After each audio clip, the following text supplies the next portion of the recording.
Welcome to Drumbeats, the must-listen-to podcast which explains why Indigenous partnerships are the key to securing successful outcomes in natural resource and infrastructure investment in Canada. I'm Mark Magnacca. My co-host Robert Brant and I are joined today by Chana Martineau. She is the CEO of the Alberta Indigenous Opportunities Corporation, AIOC, bringing over 30 years of experience in banking and investing. She's played a key role in advancing Indigenous involvement in Alberta's major sectors, from natural resources and agriculture to tech and healthcare. Under her leadership, AIOC has been nationally recognized for its work in economic reconciliation and inclusion. Chana Martineau, thanks very much for joining us on Drumbeats. Great to see you again. Good to see you, Rob. Thank you so much for having me. Yes, welcome. Chana, who's Chief Executive Officer of the Alberta Indigenous Opportunities Corporation. Good morning, Mark. Good to see you as well. Glad to be with you this morning. Chana, I have to start out by thanking you for the great hospitality recently in Calgary there for the Stampede, and AIOC threw a fantastic party. We were so glad you could join us. We had close to 600 of our partners and friends and contacts, and we were glad that you were an important guest in that group. So it was great to have you and have you experience Stampede for the first time. Yeah, that was literally my first rodeo, but I will be back. And you'll never be the same. The whole week was great, and I can see the attraction. Such a great week to catch people. Chiefs and business people and other government leaders. Particularly pleased to see Ontario government out in full force and at your party as well, enjoying the hospitality and building closer ties with Albertans. Absolutely. I think, one of the benefits, and I wonder if we'll look back at this time and thank the Trump administration for what they've done to bring Canadians together. I'm so thrilled to see Canadians from coast to coast rallying together around our economic opportunity, our nationhood, and our growth opportunities together. And so I think Stampede really reflected that, and you're seeing a lot of cross-country collaboration, inspiration in a way that we haven't for a long time. So I think there's brighter times ahead. Yes, I think so as well. The Stampede's actually the world's largest rodeo. It is. Right? So it's something they haven't figured out down south, clearly, because they'd be, trying to take that one over. But it is the world's largest rodeo, which is great. And it's always been a destination. If you're out west, the Stampede, is the iconic event on the calendar. So that's great that everybody came out to it this year. And I think you're right. It is something that we'll look back at. This is a defining period for Canada, our growth to be the country for everyone that we all want it to be. So I think, we'll see where that takes us. And certainly there's a lot going on at the moment with what Prime Minister Carney is trying to achieve, the feedback, all the projects. Here we are in early July. And just before we get going in depth, can you tell our listeners, and for those who are watching, a little bit about the painting in the background? Oh, sure. Thanks for asking. So the painting behind me is completed by an artist out of Saskatchewan, Greg Hardy. He's getting no royalties for this, by the way. He's someone that I have long admired, and he paints in Lac La Ronge in northern Saskatchewan. And as you know, I'm Frog Lake First Nations, from that Cold Lake region in northeastern Alberta, and Lac La Ronge isn't so far from my homeland. And so this is like a little slice of home for me, and it just reminds me of that whole region and nature. And so it's super important. I'm happy that I get to share it with you via this podcast. Great. It's absolutely Chana, beautiful. Tell us a little bit about your upbringing and also Frog Lake First Nation. Sure. So Frog Lake First Nation is northeastern Alberta, as I mentioned, sort of that Cold Lake area. And so most famous maybe for an air base in the country. My parents left Frog Lake. They were teen parents. It was a bit of a scandal, I was born to a teen mom and an Indigenous dad, which is, in small town Alberta in those days was something that caused a lot of stir. Small town Um, Ontario too. That sounds very yes, familiar. absolutely. Sounds like we're a similar background. And so, and at that period of time, there wasn't a lot of economic opportunity either. My parents moved to the city. They got married after I was born.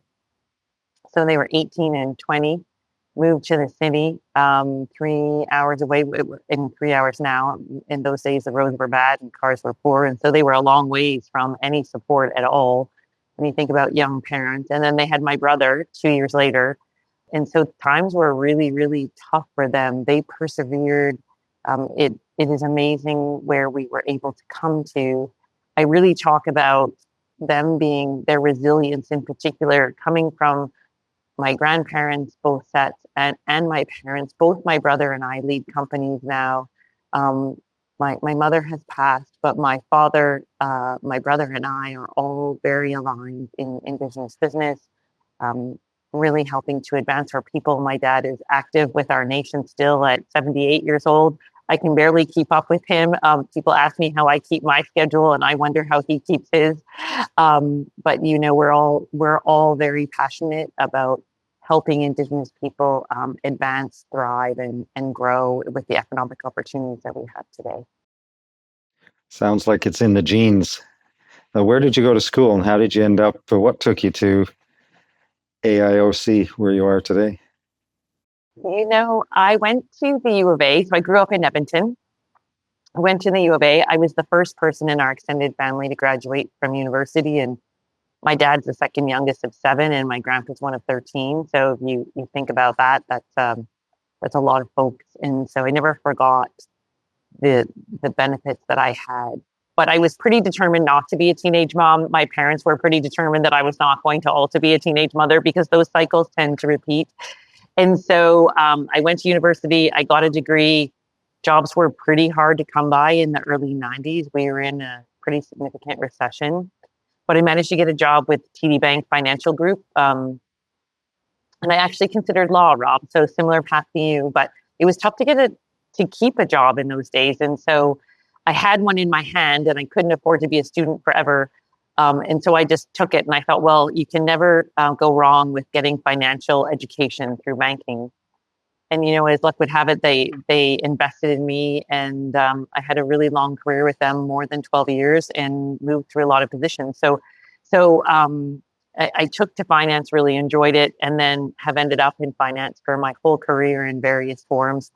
I spent 14 years with Ernst & Young, a Big Four chartered accounting firm as well. So learned a lot there, both through public sector consulting and accounting tax with large corporate partners. So that has all married well in this role. When you think about it, I led some functions for Canadian Western Bank post that time. So when I looked at it at the time, my career felt a little bit disparate. 3 different tranches and very different types of roles.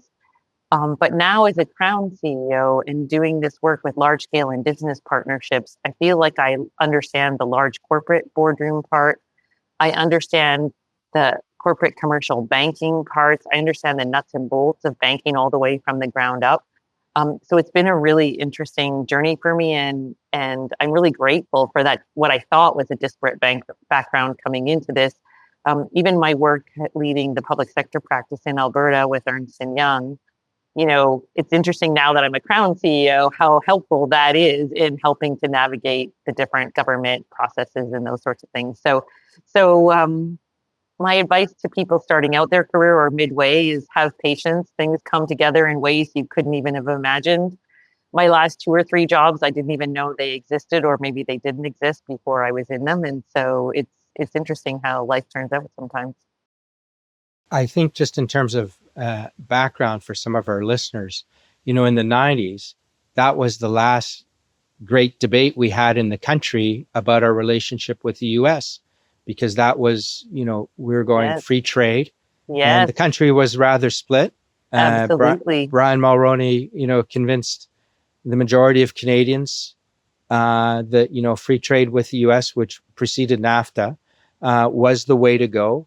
But as a result of that, there was a very deep recession as firms realigned north-south in the protected Canadian economy that had been protected really since Confederation was opened up to free trade with the U.S. and then, the impact of globalization. So I think it's kind of interesting that we're back after 35 years relooking at that relationship.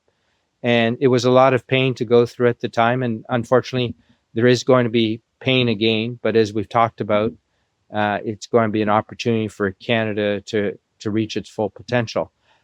One other point, just for Crown CEO, could you describe to some of our listeners over here in the UK who are quite familiar with the Crown, but probably don't understand it necessarily in the Canadian context, what exactly that means? Sure. Thank you for that question, Mark. So as a Crown CEO, Alberta Indigenous Opportunities Corporation is a wholly owned entity by the Alberta government. The Alberta government is a subsidiary of the Canadian government, a province.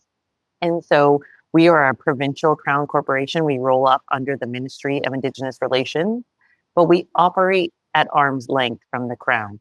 So one of the very important aspects of this is the separation of the economic and political influences. And so we report to an independent board of directors who then reports into the minister. So it's an interesting balancing act. I think it's important that we all, it doesn't matter which organization you're in, you are still responsible to your shareholder or shareholders, plural, whichever the case is for you. So we are still responsible to the Alberta government to deliver against our mandate. But removing that day-to-day political influence or oversight is helpful to keep us focused on economic outcomes. I always talk about you don't want politicians, well-intentioned as they are, to get involved in the nuts and bolts of large corporate finance and deal terms. We are focused on achieving the best possible outcomes through our transactions to support Indigenous people and the businesses involved. Those transactions need to work for all through the process. So maybe, Chana, tell us a little bit more about the Alberta Indigenous Opportunities Corporation. How long has it been around? How do you operate? What is your purpose for being? And in particular for our international viewers and listeners, and maybe some of them don't understand some of the changes that have happened in Canada over the last 10 years that would help and facilitate these projects involving Indigenous nations. I might be able to go on with this at length, so we'll try to distill it down to a bit of a simple overview. Canadians went through the Truth and Reconciliation Commission to uncover and come to terms with really our legacy of colonial history, what Indigenous people went through in our country, and what led to the outcomes that we've had today. So Canada is not unique in their Indigenous people having, if I called them suboptimal, that would be understating it, outcomes on almost every social measure across our economic and societal spectrum. So we'll leave it at that. The view was, let's be honest with ourselves about how we got here and what the experience has been for Indigenous people. Many recommendations came out of that Truth and Reconciliation Commission led by Senator Murray Sinclair. The result, Truth and Reconciliation number 92, was a call on corporate Canada to advance economic opportunity for Indigenous peoples. And so the Alberta Indigenous Opportunities Corporation was created by the Alberta government in response to TRC number 92. And it's been an interesting evolution. So that was 5 years ago in 2019. Since then, we've helped 43 First Nations and Métis communities invest over $1.5 billion through $750 million in loan guarantees. And so a loan guarantee, basically what happens there is you act like a co-signer on a loan. So if someone is trying to buy a home or a car, often your younger folk in your life, the bank wants to verify their income, that they can repay the debt. They also want to know that they have collateral. If their credit isn't at a standard that they are able to borrow, they'll ask for a co-signer, often to help support that. In essence, a loan guarantee acts as that co-signature on a loan. I know that's a very simple example, but if you just imagine that on a very large scale, we deal with large infrastructure projects, so pipelines, power lines, power plants, those kinds of things, but we enable Indigenous investment. And then in return, part of the reconciliation is not only access to large-scale capital that Indigenous nations and communities wouldn't be able to access, but also they get that capital at a much lower rate than they would be able to obtain on their own. And so that rate, that delta, is much closer to a government of Alberta rate. And there is the reconciliation as well. So they get that economic impact of their investment. And it is critical. Canadians have underinvested in our First Nations, in our Métis communities. In Alberta, we have settlements, which are defined areas where the Métis live. We have underinvested in infrastructure, in education, in services to those regions. And so it is critical that they have access to economic opportunities to be able to support their communities. And I'll just remind your listeners, or share with your listeners, that First Nations are responsible as a sovereign government to their people. So they must provide all of the services. So when you think about child welfare and education, all of the services that you might think of another government providing, the First Nation governments provide for their people. And First Nations also, part of our tradition is to support our elders. And so when you think about utilities, my band, and it's not a large band, they spend over $1 million just on the elders' utilities every year. And is AIOC providing other forms of support? Is it strictly guarantees of loans at this point? Is there advisory services or other products that you offer? And you talked about the importance of energy. I think recently you've expanded your mandate and you're looking at many other sectors as well. Thank you for the question, Rob. We also provide capacity grant funding. Indigenous nations, settlements, and communities need advisors to help them assess and close and negotiate these transactions. So again, we talk about large-scale infrastructure projects. These are not simple transactions. And so we provide capacity grant funding to help them hire financial advisors, legal advice, environmental advice, whatever they might need to be able to negotiate and close those transactions. We also join them at the table, and we help provide all parties a path through. So there are nuances to having a loan guarantee. It's like having a third leg to the stool to support those transactions. Sometimes the two sides need a little bit of support in even just speaking each other's languages, understanding what the other perspective is. AIOC has a strong team of engagement professionals.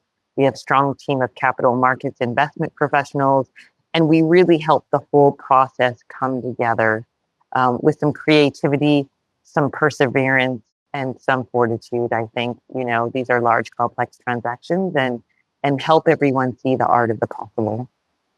Do investors, corporate partners reach out to AIOC first, or do the First Nations, as an example, come to you and say, we've been discussing this opportunity?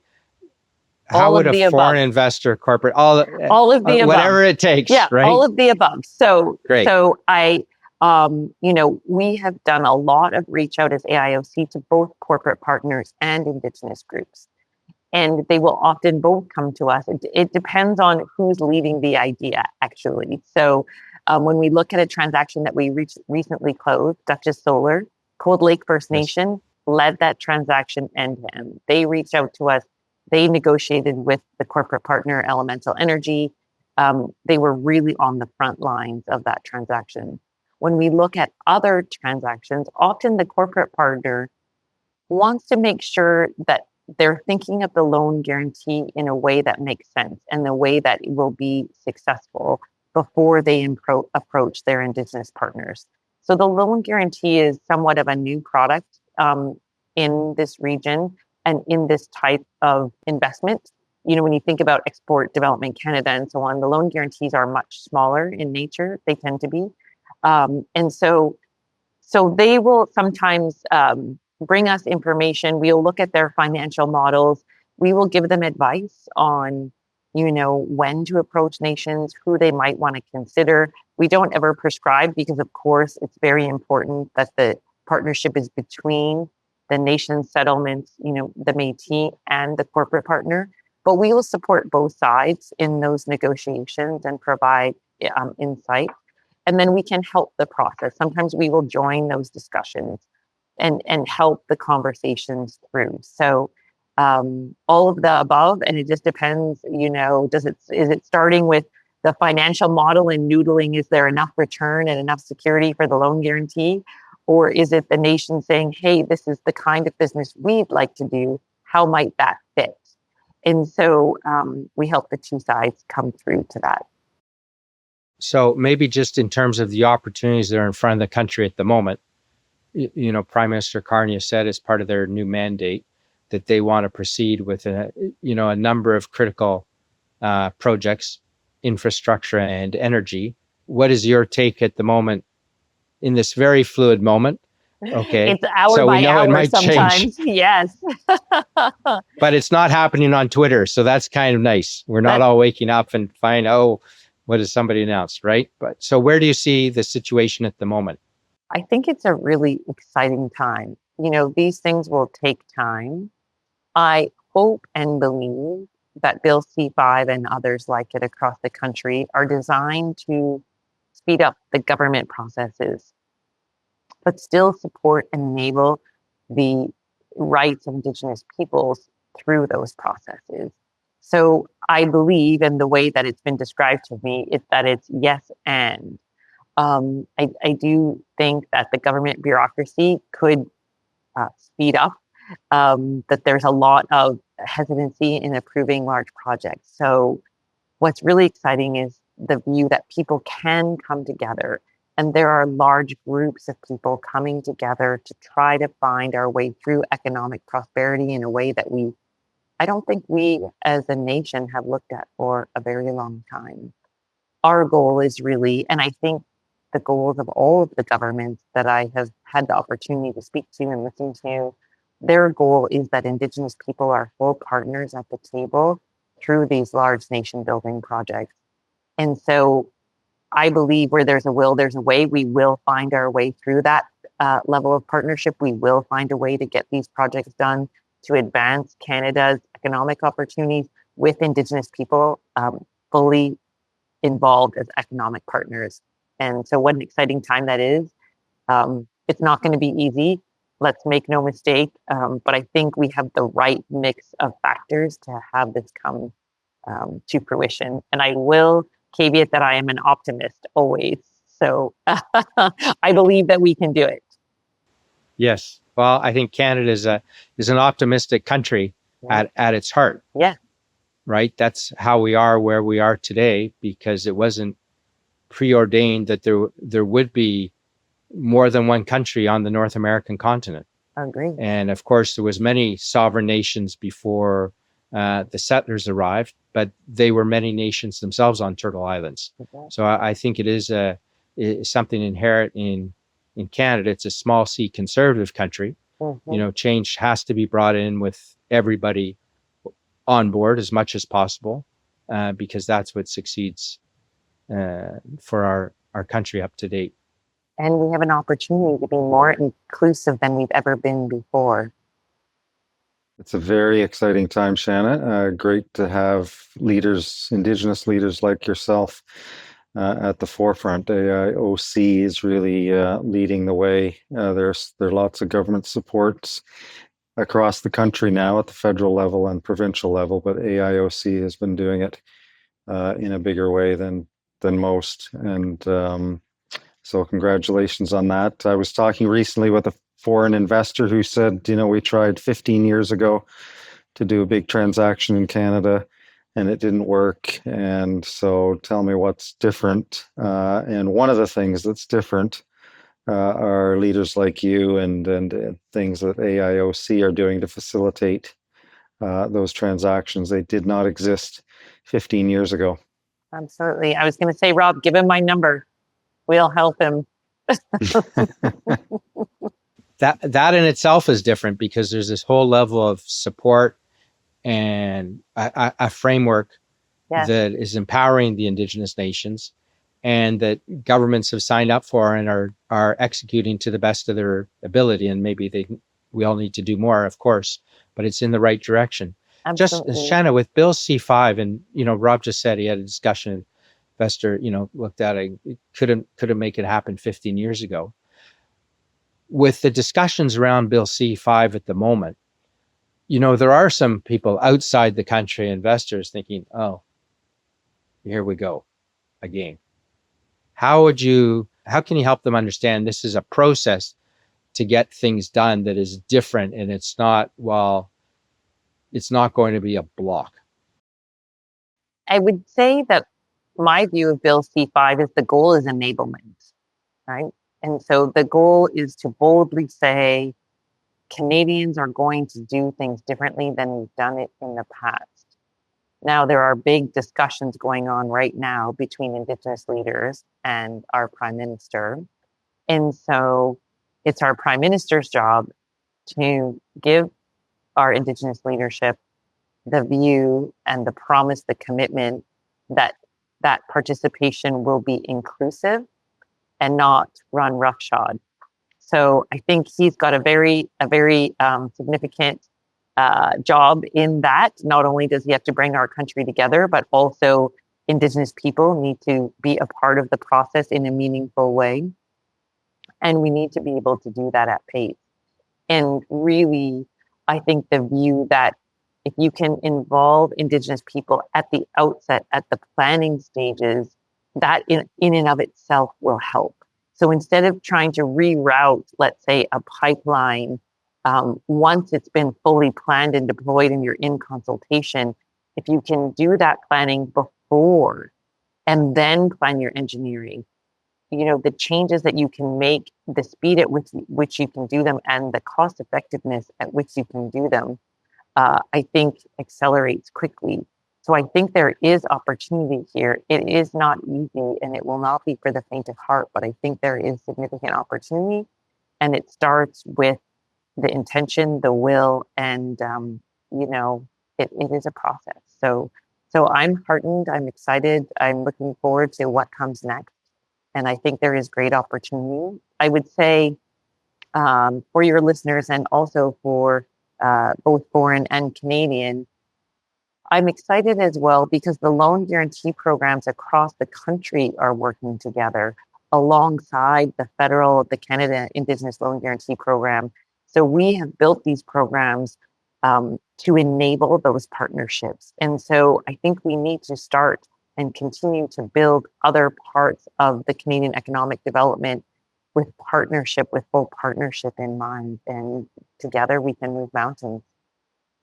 Absolutely. And when you add up those programs, I think, and you must know the numbers better than I do, but I think you get to about $20 billion of government support for Yes. Indigenous participation in major projects. And again, that's 20 billion. And I think probably more to come because there's more jurisdictions that haven't announced yet, right? So there will be more to come. I know the Alberta government is very keen for us to deploy. We have very strong support from our provincial government to further enable Indigenous partnerships. And so, what makes me really happy is they really view it as good business. They view it as good for the Alberta economy, from the Western Canadian economy, to have Indigenous participation, both on an enablement and on a maximizing economic benefit front. And what's the AIOC's track record like after operating now for 5 years? Have you had any guarantees called, any problems?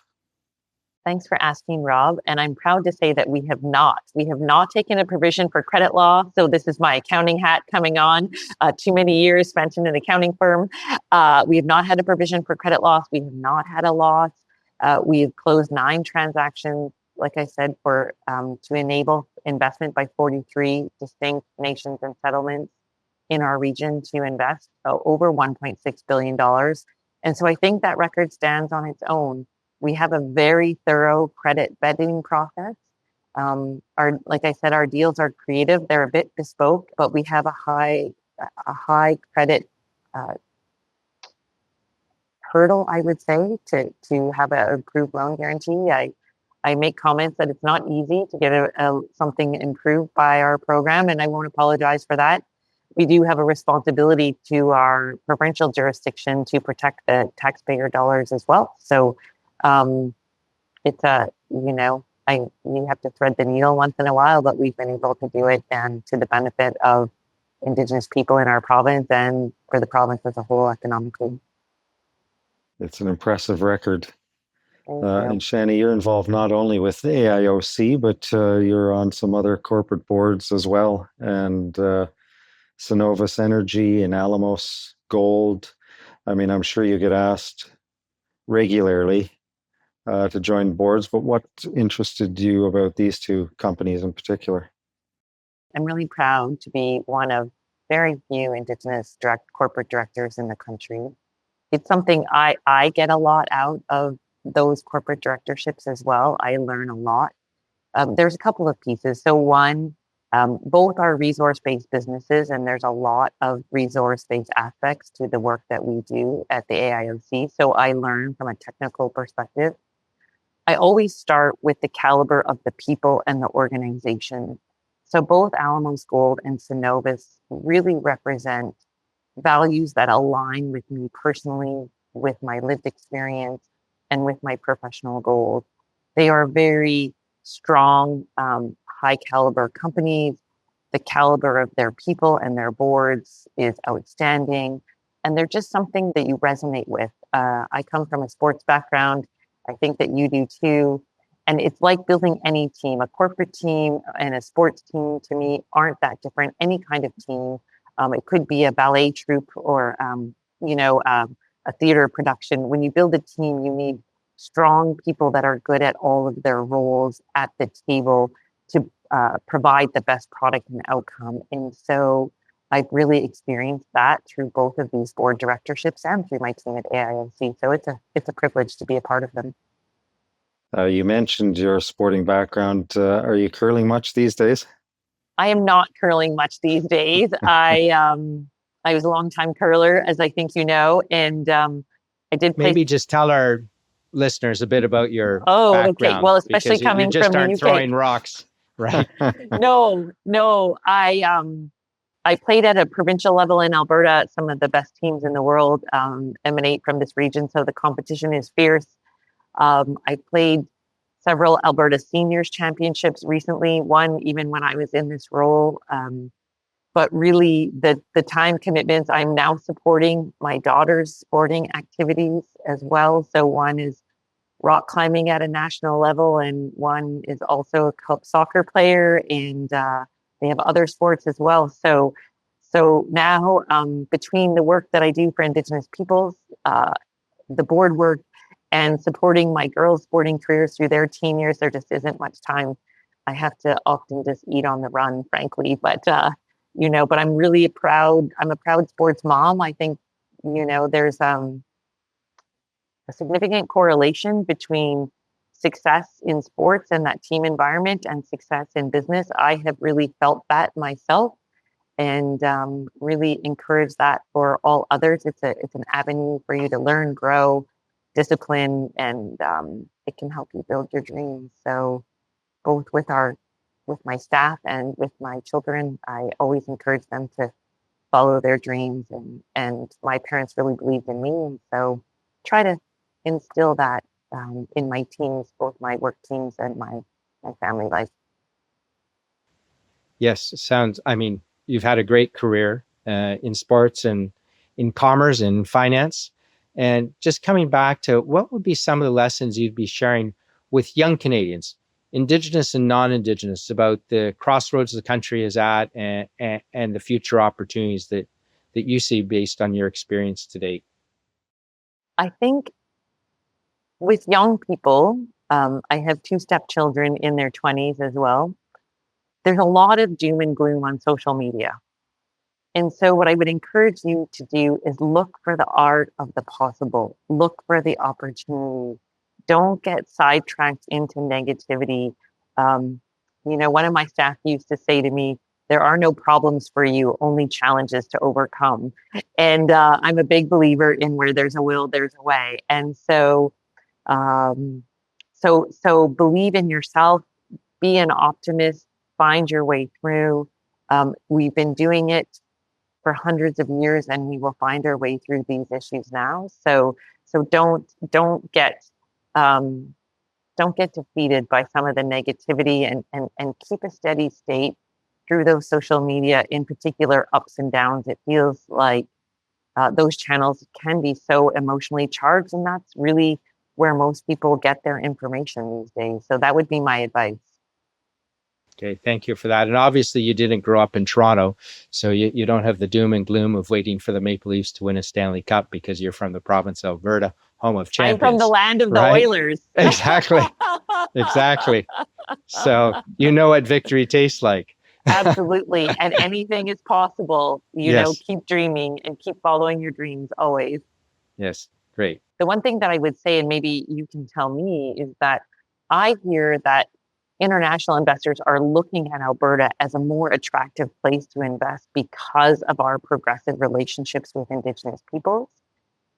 That is what I hear from the Alberta government and different arms. And so I think that is part of the economic attraction piece, and one of the reasons why the loan guarantee programs are starting to build across the country. The loan guarantee programs, in my opinion, also help to support the other aspects of the Indigenous financial ecosystem. So it's another piece of the puzzle to help fill in that picture. You have FNFA, you have First Nations Bank, you have Canada Infrastructure Bank. So there's lots of different pieces of the puzzle there. You have all the financial advisory services from organizations like MNP and Deloitte, with Radius and so on. So I'm really excited about the growth of that ecosystem. Longhouse, Cedar Capital, it's really starting to fill in. And but I'm proud of the role that Indigenous loan guarantee programs have played in enabling that system to grow and come together. As well, you should. Yeah. Chana Martineau, thank you for taking the time out to speak with us on Drumbeats. Thank you so much. It has been a pleasure to join you. Yes, thank you, Chana. Thank you to Chana Martineau for sharing her insights with us. And thank you for viewing and listening. Be sure to share, subscribe, and leave a review on your favorite podcast channel. Thanks for listening to Drumbeats. Until next time.